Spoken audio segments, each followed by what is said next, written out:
Eventually we said, okay, you know, we want to do this. Get ready for it.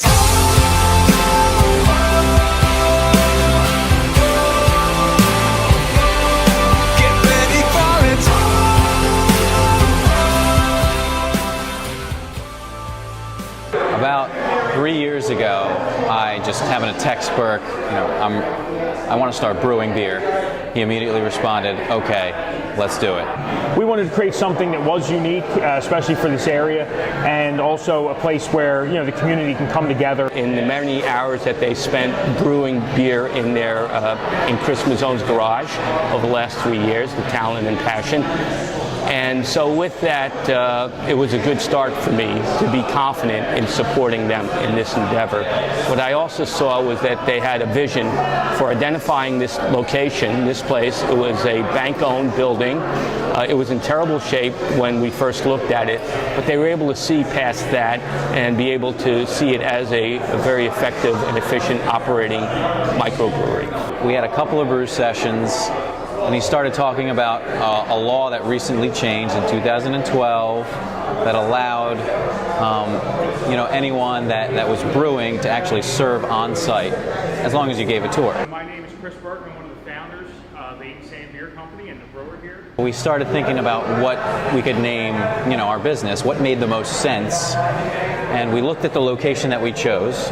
It was in Woodbury, and half a block is a very old railway, and you can hear the train going by, like, while you're in the tasting room. I said, okay, that's really cool. Let's kind of be all branded around trains, which is really what built this town, Eight&Sand.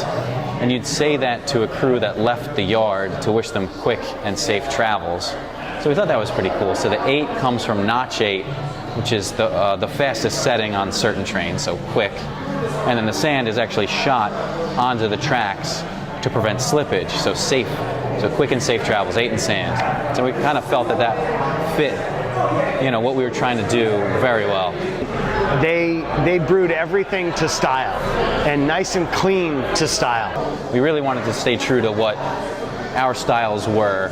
Our beers are, you know, classic European session ales. We've actually started doing lagers now, and it's, you know, based on these classic styles that existed basically for no other reason than these individual towns all had their own local ingredients, local water sources, those kinds of things, and that's what really guided the styles. You know, that's why Dry Stout was in Ireland and Pilsner was in the Czech Republic. You know, it was sort of based on what their brewing water was like, what their ingredients were like. And so we've, you know, taken a lot of those styles. We do a Dry Stout, we do an English mild, you know, some sort of lighter British ales, and kind of put those things with American ingredients and American brewing processes. So I've done, you know, our Dry Stout, we use some American hops in, we use American sourced malt.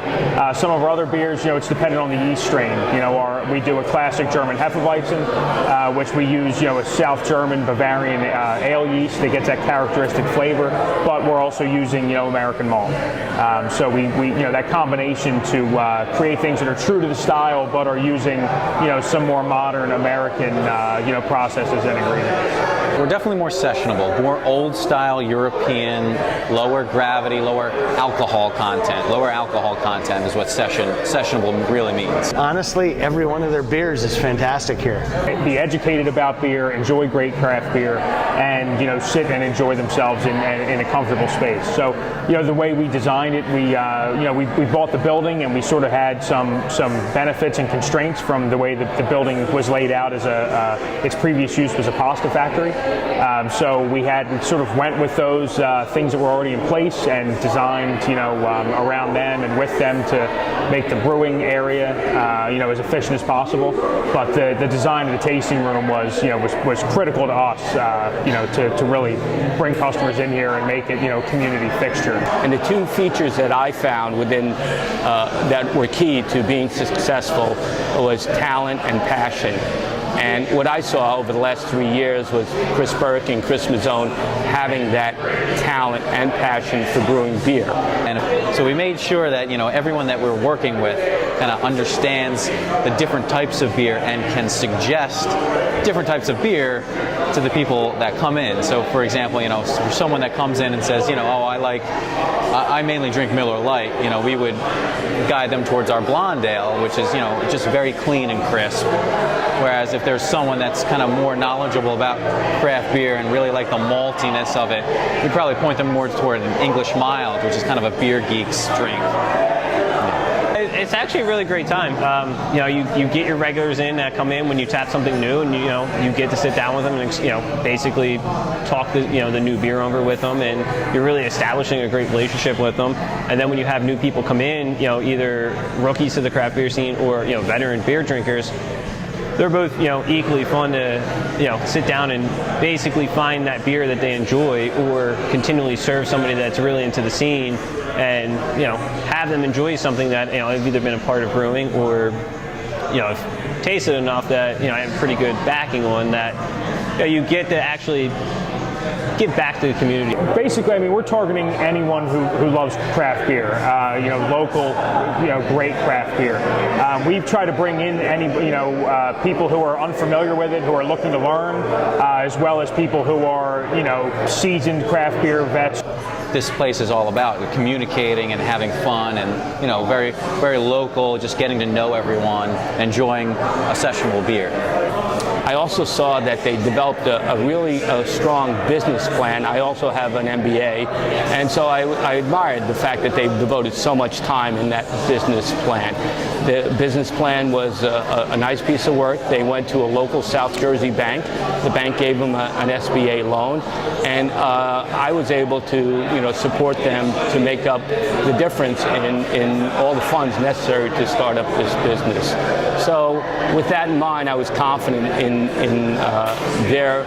them being successful because of the talent and the passion that they had, and I was very happy to see how good a job they did in actually accomplishing their vision and getting this building converted into a fine microbrewery, as well as actually cutting the ribbon with the mayor of Woodbury. I'm very proud of what Chris Burke and Chris Mazzone have accomplished in opening up this microbrewery. Definitely, I would definitely bring a group of people here. Get ready for it.